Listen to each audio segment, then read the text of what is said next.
Bismillahirrahmanirrahim. Assalamualaikum warahmatullahi wabarakatuh. Alhamdulillahirabbil alamin wa bihi nasta'inu ala umuri dunya waddin. Wassalatu wassalamu ala asrofil anbiya'i wal mursalin wa ala alihi wa sahbihi ajmain, amma ba'du. Hadirin hadirat rahimakumullah. Alhamdulillah kita bisa bertemu lagi sore ini menjelang berbuka puasa di Masjid Nurul Huda. Mohon maaf, saya masih batuk, jadi kadang terganggu dengan batuk saya. Jadi saya akan melanjutkan pembahasan kita kemarin. Insya Allah ini adalah sesi saya terakhir. Besok sudah berganti ke Ustadz Yunus Anis. Jadi setelah kita kemarin mempelajari jenis-jenis hewan yang halal dan haram ya, yang dibolehkan dan dilarang dimakan dari hadis yang ada di Bulughul Maram ya. Kemarin kita sudah baca semua, kita sudah diskusikan semua. Nah, sekarang kita berfokus ke binatang yang halal dimakan ya. Jadi apakah semua binatang yang halal dimakan otomatis nanti akan halal dimakan? Nah, di sini kita harus melihat ya bahwa halal itu bukan hanya lidzatihi saja, sifatnya itu ya. Kalau sapi lidzatihi memang halal karena tidak ada nas manapun di Quran, di hadis, di ijma' qiyas yang mengharamkan sapi ya. Tetapi ada harus memenuhi syarat juga halal li ghairihi. Li ghairihi ini termasuk bagaimana cara mengelolanya, cara menyembelihnya, cara memproduksinya. Kalau kita jadikan makanan lain yang misalnya dibuat dendeng, dibuat abon atau lainnya ya, atau dibuat masakan lainnya. Nah, untuk itu di sini kalau di bidang ilmu teknologi pangan itu kita ada satu furu atau cabang ilmu terkait dengan teknologi halal dan manajemen halal itu. Di situ kita akan melihat namanya titik kritis ya, titik kritis halal di bahan hewani ya. Jadi ada namanya titik kritis halal di bahan hewani. Nanti ini yang akan diacu oleh auditor halal itu ketika mau mengaudit. Dia harus paham prosesnya semuanya. Bagaimana cara buat abon sapi itu dari sapi yang masih hidup sampai siap menjadi abon yang dimakan tuh bagaimana prosesnya, tuh harus paham sama dia. Nanti dia harus mengidentifikasi kira-kira titik mana yang bisa menyebabkan barang yang halal tadi menjadi menjadi tidak halal lagi ya, karena ada hal yang membuat itu menjadi tidak halal ya. Seperti saya contohkan kemarin bahwa anggur itu kan halal ya, tetapi hukum halal anggur itu tidak mutlak, itu bisa muqayyad, tergantung ya. Kalau anggur itu kita fermentasi, kita jadikan wine, kita jadikan arak kan jadi haram ya artinya. Nah, demikian juga ini sapi itu juga secara aslinya memang halal ya. Jadi untuk bahan hewani, maka apa yang perlu dilihat ketika kita ingin mengidentifikasi itu halal atau tidak, itu maka kita harus bisa bedakan. Kalau kita memproduksi makanan kita bedakan bahan-bahannya. Kalau ada bahan itu berasal dari hewani, maka kita harus ini ya, harus pilah. Bahan hewani itu nanti apakah daging dan hasil sampingnya, terus apakah susu, telur atau ikannya gitu ya. Ketika itu daging, maka kita harus melihat apakah itu daging halal atau tidak, dari hewan yang halal tidak. Kalau itu sapi, oke, berarti halal. Apakah berhenti sampai di situ? Tidak, kita harus lanjutkan. Kalau iya berasal dari daging, maka apakah hewan itu disembelih sesuai dengan syariat Islam atau tidak? Kalau itu disembelih sesuai syariat Islam, tidak disembelih sesuai syariat Islam, maka menjadi haram ya, karena jatuhnya menjadi bangkai ya, al-maitah. Tetapi kalau misalnya disembelih dengan secara syariat halal ya, menjadi halal, maka apakah berhenti di situ?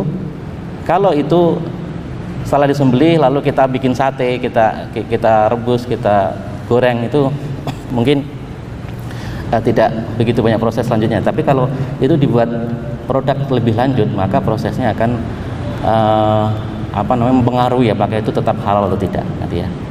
Jadi begitu framework bagaimana cara menganalisis makan untuk halal atau tidak. Ini untuk menentukan bahwa seperti saya sampaikan sebelumnya bahwa sekarang ini banyak sekali makanan yang sifatnya subhat. Ya, subhat itu yang masih samar-samar, kita tidak tahu ketentuan kita apakah itu halal atau haram. Untuk mengetahui itu kita harus menggali itu ya. Sebagai seorang yang diberikan Allah pikiran dan akal, kita harus bisa menggali itu. Oleh karena itu di sore ini insya Allah saya akan sharing terkait sedikit tentang penyembelihan nanti ya, bagaimana cara penyembelihan itu berdasar menurut syariat Islam. Saya akan mundur.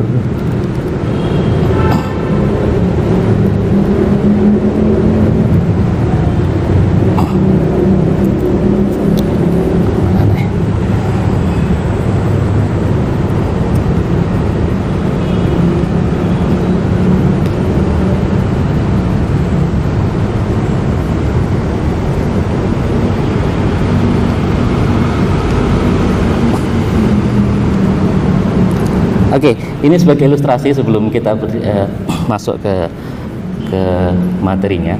Jadi ini penyembelihan di rumah tangga. Biasanya ayam kita nyembelih kan 2 orang misalnya, satu megangin, yang satu nyembelih. Tapi kemudian ada penyembelihan yang di pasar, kemudian di industri di tempat penyembelihan itu kan biasanya banyak ayamnya. Biasanya 1 orang saja yang menyembelih itu.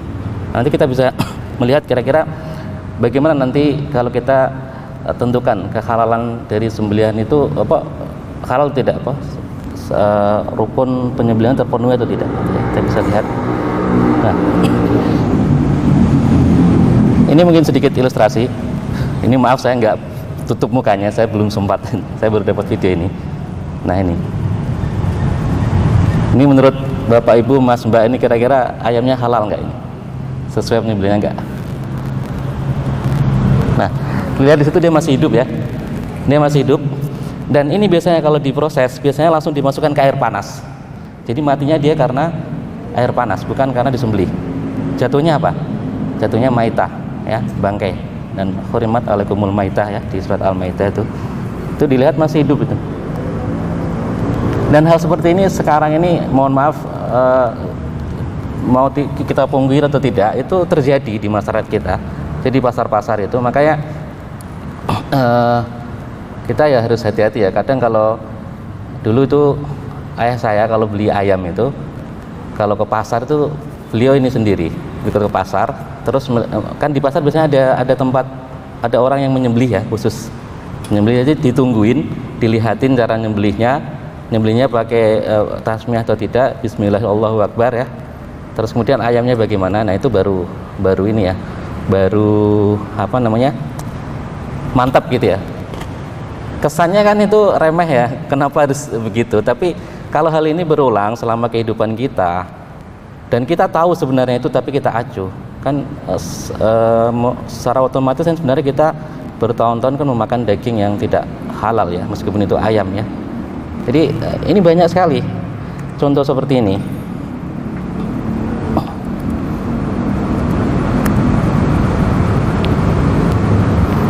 Nah, ini juga sama seperti tadi ini.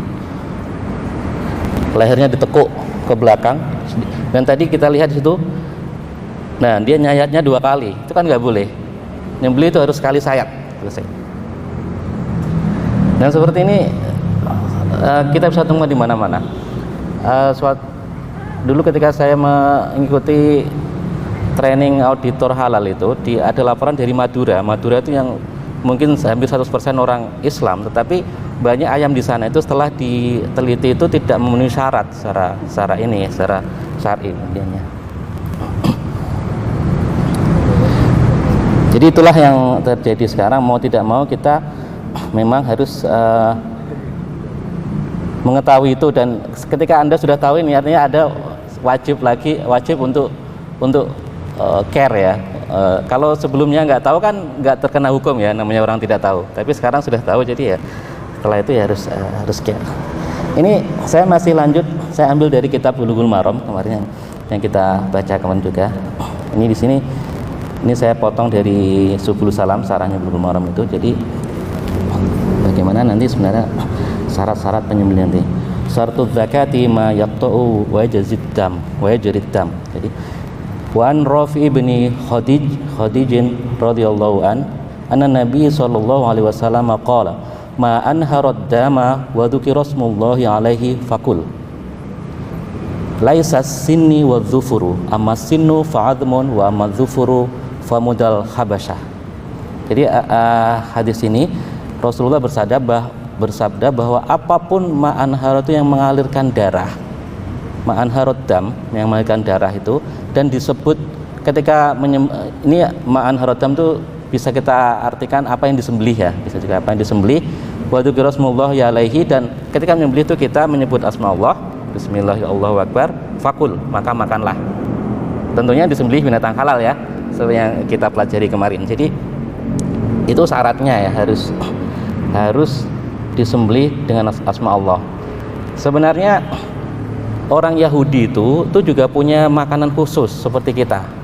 Nah, zaman dulu tuh ketika belum ada halal food banyak certification ya, jadi orang yang pergi ke luar negeri naik pesawat itu kemungkinan makanannya itu banyak yang haram, itu pasti ada wine, itu pasti ya. Nah mungkin pork juga ada. Orang Yahudi nggak mau itu, mereka sama seperti kita orang Muslim, mereka nggak makan babi, haram babi bagi mereka, arak atau khamr juga haram bagi mereka. Jadi mereka punya makanan syar'i menurut mereka ya, yang disebut sebagai kosher food. Nanti coba googling, kosher food itu adalah Jewish food. Kurang lebih sama, dia tidak makan babi, tidak minum arak, tetapi sembelihan dia tidak halal bagi kita, karena tentunya dia tidak menyebut asma Allah ya. Jadi mereka juga tidak makan babi dan tidak minum arak seperti Muslim. Jadi tadi ketika itu disembelih dan disebut asma Allah ketika disembelih, maka makanlah, jadi halal itu. Ini menandakan salah satu rukun dari penyembelihan itu adalah menyebut asma Allah.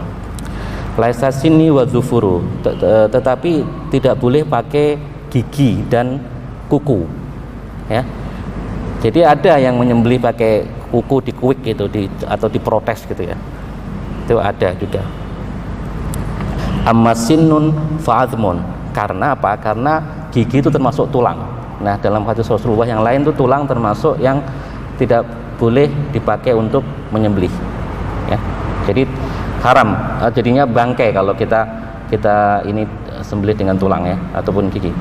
Lalu kenapa nggak boleh menyembelih dengan kuku? Wa amadzufuru famudal habasyah. Karena kuku ini, menyembelih dengan kuku ini merupakan pisaunya orang Habasyah ya. Mereka menyembelih itu dengan kuku. Maka kita tidak boleh menirukan itu. Jadi kita harus menyembelih dengan, nanti ada menyembelih dengan alat yang tajam ya. Jadi selain gigi dan kuku. Wa fihi dilalatan sharihatun bi annahu yustaratu fi dzakati ma yaqta'u wa yajrid dam. Jadi di dalam hadis ini merupakan petunjuk yang jelas ya, bagaimana syarat menyembelih ya. Jadi syarat menyembelih itu adalah ma yaqta'u wa yajrid dam, yang bisa memotong pembuluh darah dan mengalirkannya. Makanya kalau kita lihat penyembelihan ayam dan sapi itu pasti keluar darahnya kan ya, dan itu setengah orang menampung darahnya dibikin saren itu ya, jadinya haram itu, karena itu damun masfuhatan, jadi darah yang mengalir itu tidak boleh dimakan. Jadi itu hadis tadi itu yang meriwayatkan muttafaqun alaih ya. Jadi ini yang menjadi rujukan yang kuat bagi syarat penyembelihan.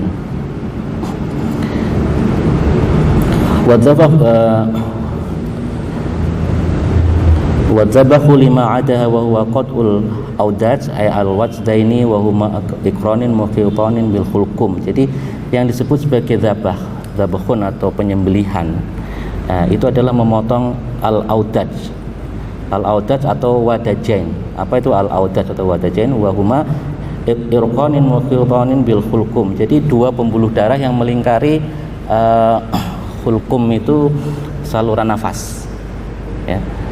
Al-khulqum itu saluran nafas yang melingkar itu. Jadi di kita itu ada namanya vena dan arteri. Sama di ayam juga ada. Vena itu mungkin kalau masih ingat di pelajaran biologi SMA ya, jadi pembuluh darah yang keluar memompa darah keluar dari jantung ya. Berarti kalau ini ke kepala, karena ini kita pembahasannya sembelihan. Jadi kalau arteri itu sebaliknya, yang dari kepala ke darah. Faqauluhum al-audaj, mereka menyebutnya sebagai al-audaj. Jadi tadi itu ada 4 pembuluh darah. Taqlibu alal khulqum wal mar'i fasumiyatil arba'ah audajan. Mereka juga menyebut 4 itu sebagai audaj. Jadi nanti itu audaj inilah yang menjadi salah satu syarat sahnya penyembelihan. Putus tidaknya audaj nanti itu ada berbagai ulama yang mengumumkan pendapat tentang itu ya. Ini waqtilafal ulama faqila la budda min qat'il arba'ah wa an Abi Hanifah yakfi qat'u thalathatin min ayyi janib. Jadi saya perlihatkan ini dulunya ya, penampangnya bagaimana sih sebenarnya. Nah, ini tadi. Jadi ada 4 saluran yang semestinya ada di dalam leher binatang ya, ayam, kemudian bahkan leher manusia juga sama sebenarnya, ada 4 itu. Yaitu al-khulqum yang pertama, itu bahasa ilmiahnya trakea. Trakea itu al-khulqum itu tempat ini nafas ya, saluran nafas. Kemudian al-mar'i, esophagus itu saluran makanan ya, esophagus. Kemudian al-wadajen itu 2 pembuluh darah, blood vessel, yang secara spesifik adalah ini bagi orang di kedokteran hewan atau peternakan ini sangat mengerti ini karena bidangnya itu. Jadi carotid arteries itu yang mengalir dari hati ke kepala. Jadi pembuluh darah yang mengalirkan darah dari jantung atau hati ke kepala itu ada 2, kanan dan kiri. Kemudian jugular vein itu dari kepala ke hati, kanan dan kiri. Jadi ada 4 itu ya, al-khulqum, al-mar'i, dan al-wadajen, al-wajdu. Jadi al-wadajen itu 2, ada 2 pembuluh darah, kemudian 1 saluran pencernaan, 1 saluran makanan, dan 1 saluran nafas. Ini namanya seperti ini. Jadi ini di sini nih ibaratkan potongan melintang leher ayam ya. Jadi atasnya ini yang kepalanya di atasnya di sini berarti ini ada tengahnya kan ada tulangnya ya, tulang leher itu. Biasanya enak tuh kalau makan leher, saya juga suka makan leher itu dibakar gitu. Nah di situ kita bisa lihat ada trakea. Nah ini ada trakea tadi itu. Trakea tadi itu al-khulqum. Kemudian ada esophagus ini saluran makan, al-mar'i, dan al-wadajen itu carotid artery dan jugular vein. Jadi ada 2 pembuluh darah itu. Jadi ada 4 itu yang harus kita perhatikan ketika kita menyembelih. Nanti apakah harus memutus semuanya atau salah 1, salah 2, salah 3 dari 4 itu ada perbedaan ulama, ada perbedaan pendapat tentang itu. Kita kembali ke yang ini tadi. Waqtilafal ulama faqila la budda min qat'il arba'ah wa an Abi Hanifah. Ada ulama yang mengatakan harus terpotong semuanya. Kalau tidak terpotong semuanya maka tidak terpenuhi syarat sahnya penyembelihan. Jadinya itu bukan binatang yang disembelih, jadi tidak halal ya. Wa an Abi Hanifah, kalau menurut Imam Abi Hanifah, yakfi qat'u thalathah, cukup memotong 3 saja. Tadi kan ada 4 ya. Kalau menurut Abu Hanifah itu 3 saja, min ayyi janibin, dari sisi manapun. Boleh khulqum mar'i 1 wajdain, atau wajdain 2 wajdain dan 1 mar'i, atau wajdain dan khulqum boleh. Tapi harus 3 itu menurut Hanafi. Bagaimana menurut Syafi'i? Wa qala Syafi'iyun yakfi qat'ul audad wal mar'i. Jadi kalau Syafi'i itu syaratnya 2 pembuluh darah harus terputus, dan mar'i, saluran makanan ya, harus terputus, itu syaratnya. Wa anis Tsauri yujza'u qat'ul wajdain, Nah, ini yang paling ringan ini menurut pendapat Imam Tsauri ini, beliau memperbolehkan yang penting terputus 2 pembuluh darah itu. 2 saja sudah cukup, sudah sah itu ya. Wan maliki yustaratu qat'ul khulqum wal wadajain ya. Kalau Imam Malik itu mensyaratkan terputusnya khulqum dan 2 pembuluh darah. Liqaulihi sallallahu alaihi wasallam ma anharad dam, dengan alasan hadis tadi wa inharuhu ijra'uhu wa dzalika yakunu biqatil audas li annaha yajri dam wa amal mar'i fa huwa yajri ta'am wa laysa bihi minad dami ma yaksilu bi inharhu. Kenapa Imam Malik mensyaratkan itu? Karena berdasarkan hadis Rasulullah tadi bahwa ma anharad dam, apa yang mengalirkan darah. Jadi yang mengalirkan darah itu adalah audaj, karena tadi ada pembuluh darah ya, 2 pembuluh darah, jadi itu mengalirkan darah, maka itu wajib dipotong. Tetapi kalau al-mar'i itu tidak dipotong nggak apa-apa, karena al-mar'i itu meskipun kita potong nggak akan keluar darah kan, wong itu saluran makanan ya. Jadi itu beberapa pendapat yang diungkapkan oleh ulama ya terkait dengan syarat sah penyembelihan. Lalu yang menyembelih siapa? Penyembelihan itu syaratnya berakal, aklun, kemudian du'aklin, kemudian mumayyiz. Mumayyiz itu dewasa ya, dewasa, dan mengerti syariah tentang penyembelihan ini. Wanita boleh menyembelih ya, asalkan tega ya, dan nggak takut ya. Jadi kalau mampu boleh menyembelih itu, dan sembelihannya sah juga. Wal hadisu dalilun ala annahu jazaun dzabahu bi kulli muhaddadin fa yadkhulu as-sayf was-sikin wal hajaru wal khasbatu waz-zujat wal qasbu wal khasfu wan nuhas wa sairul asya' al-muhaddadah. Jadi hadis ini menerangkan bolehnya menyembelih dengan setiap hal yang tajam, bi kulli muhaddadin. Jadi seperti as-sayfu pedang, kemudian pisau, batu, kayu, az-zujat itu kaca, qasbun itu bambu ya, wasairul asya al muhaddadah, dan semua benda yang tajam ya, kecuali tadi itu apa tadi itu asinu wa dzufuru ya, gigi dan kuku ya, itu tidak boleh karena asinu itu termasuk tulang. Wa nahyu anis sinni wa dzufuri itu terus lanjutnya ya, mutlaqon min adamiyin aw ghairihi munfasilin aw mutasilin walau kana muhaddadan. Jadi Rasulullah mencegah atau melarang kita menyembelih itu memakai gigi ataupun kuku, baik itu giginya manusia, kukunya manusia atau lainnya, min adamiyin aw ghairihi ataupun lainnya, gigi hewan, taring misalnya taring harimau kan itu tajam ya, taring harimau itu pun nggak boleh. Munfasilin atau mutasilin, baik secara terpisah atau secara utuh, walau kana muhaddadan, meskipun kedua benda itu tajam ya. Tadi kan di atas syaratnya adalah tajam. Jadi itu yang perlu kita perhatikan dalam penyembelihan ini. Jadi seharusnya di keluarga itu setiap yang balik setidaknya diajari bagaimana cara menyembelih ya, karena itu makanan itu sangat penting bagi kita. Setiap hari kita makan dan itu akan mempengaruhi kehidupan kita nantinya. Nah, ini posisinya tadi. Kalau kita menyembelih itu yang tengah ini adalah neck bone atau tulang leher. Jadi sebenarnya menyembelih itu nggak sampai putus ya, nggak perlu sampai putus, tetapi hanya memutus 4 tadi itu, tidak sampai itu. Selesai habis syuting ya.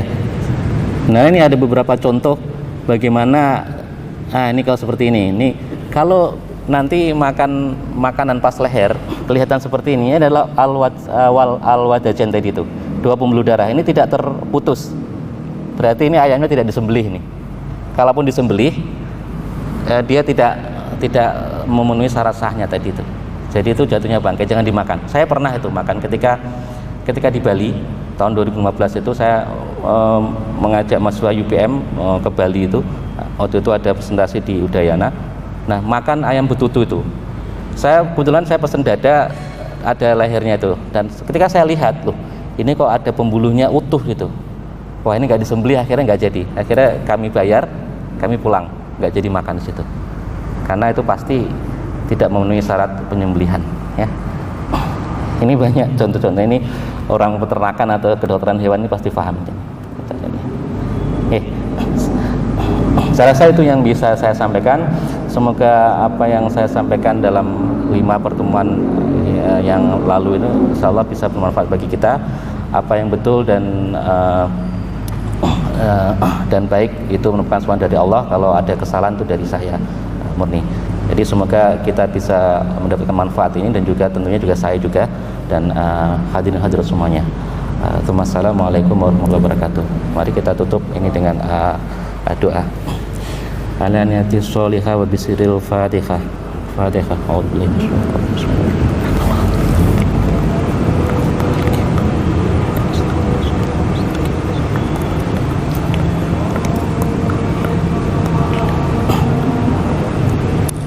Bismillahirrahmanirrahim. Alhamdulillahirabbil alamin, hamdan yu'afi wa yukafi mazida. Ya rabbana lakal hamdu kama yanbaghi li jalali wajhikal karim wa 'azimi sultanik. Allahumma shalli wa sallim ala sayyidina Muhammad wa ala alihi wa sahbihi ajma'in. Allahumma inna nas'aluka bi asma'ikal husna wa sifatikal ula an taj'ala jam'ana hadha jam'an marhuma wa taj'ala tafarruqana ba'daha tafarruqan ma'suma. Allahumma arzuqna ilman nafi'a wa lisanan dhakiran wa qalban shakiran wa badanan 'alal bala'i sabira.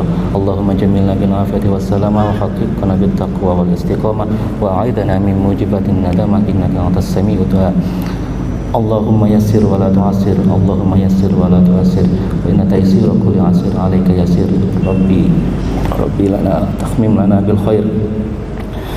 Rabbana atina fid dunya hasanah wa fil akhirati hasanah wa qina 'adzabannar. Subhana rabbika rabbil izzati 'amma yasifun wa salamun alal mursalin walhamdulillahi rabbil alamin.